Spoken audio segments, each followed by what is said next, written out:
Hello out there in YouTube land. I want to talk to you people today a little bit about some of the research I've been doing over the last couple of years on air defense. I have been researching air defense for the last 4 or 5 years now, and I want to relate some of my discoveries.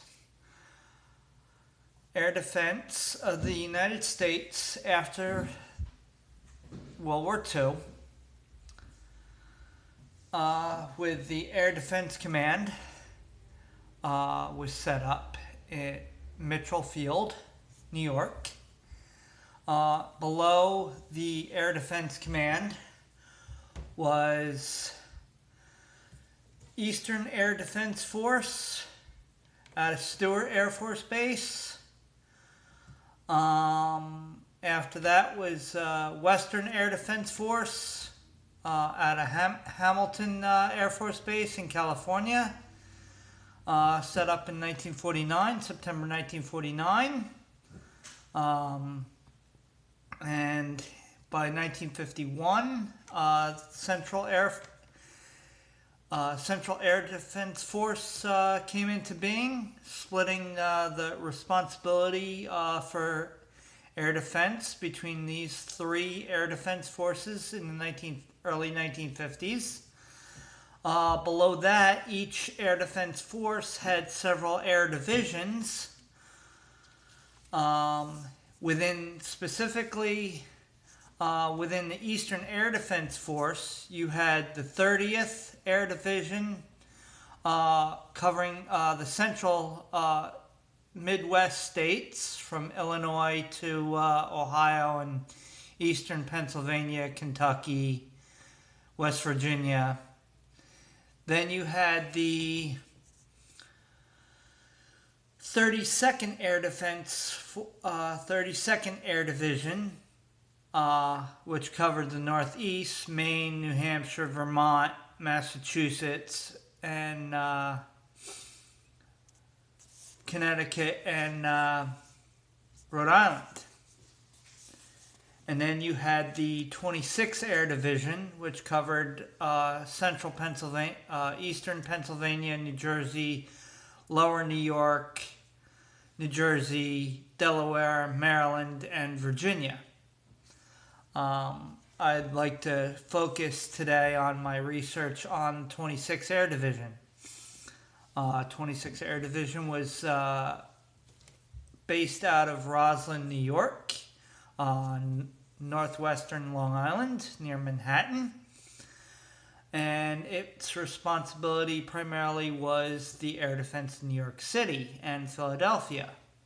And it later on, as the unit expanded geographically, the boundaries, was also responsible for the air defense of Baltimore and Washington, D.C. In the 1950s.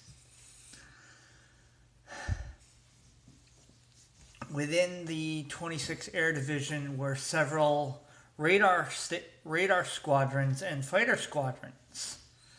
Fighter squadrons were based out of McGuire and Suffolk and Stewart Air Force Base, as well as Andrews Air Force Base, set just near D.C. I could be wrong on that. But primarily my focus in my research has been the New York area, such as McGuire and Stewart Air Force Base. Also within this was several radar sites, or aircraft control and warning squadrons, based from Long Island down to Virginia, along the coast and that within their area. The 773rd Aircraft Control and Warning Squadron was a radar site in Montauk, Long Island, New York. Then below that was the radar site at Highlands Air Force Station, New Jersey, in Monmouth County. Below that was Palermo, near about 15 miles south of Atlantic City. These were your primary three startup radar sites set up in mid-1948 under the Lash-Up system within the 26th Air Division. In 1948, the Lash-Up system was a mix of, old World War II radars and, small government land plots from World War II that were previous radar sites such as Montauk, Highlands, and Palermo and Roslyn.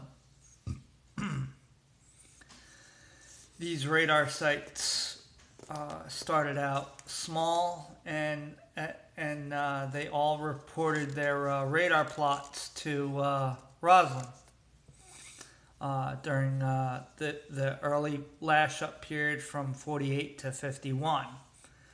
After 51, the Air Force built permanent radar sites, and these sites became, from early World War II, they ended up getting more permanent radars and operations buildings, Type 2 and Type 3 aircraft control and warning squadron operations buildings, and transmitter and receiver buildings for communications with local pilots out of McGuire and Suffolk, as well as newer AN/CPS 6B radar at Highlands and AN/CPS 5 radars at Montauk and Palermo. So, luckily, the Russians did not decide to attack us during the early 50s, but there was a fear in the early 50s that with the Korean War, that we would have been attacked, and New York was going to possibly be one of the main primary targets, being a prime industrial center and port and Wall and head of the financial world, essentially, with Wall Street. So there was that fear there, and the government and Air Force put a lot of resources and a lot of money into the defense in New York City in the early 50s at Highlands, Palermo, and Montauk and Roslyn during the early 1950s to protect New York City. It put 4 fighter squadrons at McGuire and Suffolk Air Force Base during this time period too.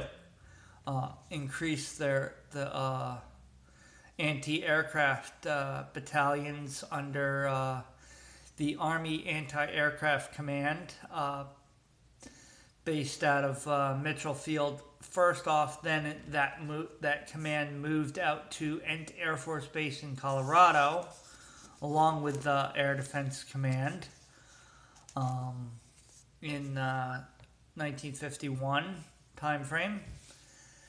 And it was, centralization, so, they didn't feel, the Air Force didn't feel that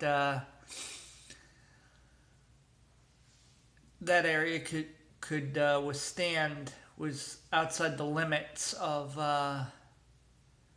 bombers. It was well enough into the center of the country and well enough protected by the mountains, by the Rocky Mountains, outside of Denver, that that base was fairly protected, which is a good thing. And that's where, NORAD's not too far from that base. So, that premise of keeping things in the center of the country is definitely still relevant, that idea. So, those are some of my early thoughts on the history of air defense during the Cold War. I will be discussing this further. Thank you. Have a good day.